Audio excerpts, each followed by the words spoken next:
Hemen de salam. Bir kıskaçık bir video çekeyim dedim.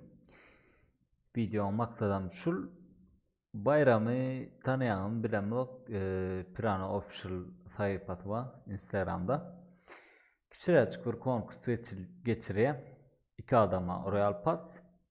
Ben öz sayfamda Gılıklı sayfasından paylaştım. Şöyle şertler dağıtlar bağdır.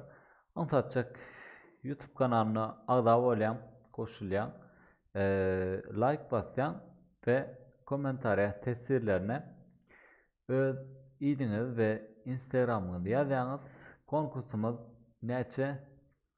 Şöyle yazanlar 20 gün olaş yani 5 gün devam etti.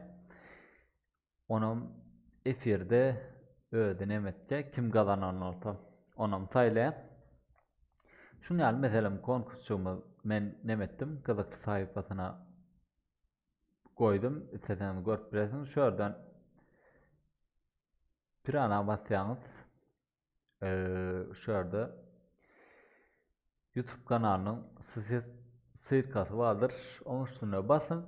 Şurada mesela en sonki videosunda konkurs tip yazılı duranır. Şu an geliyorsunuz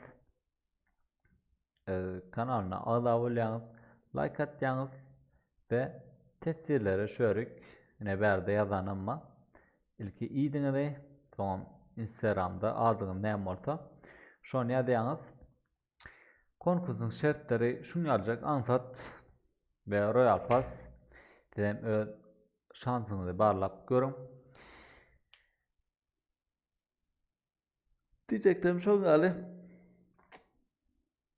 ve hemen de udaçı görüşen çek.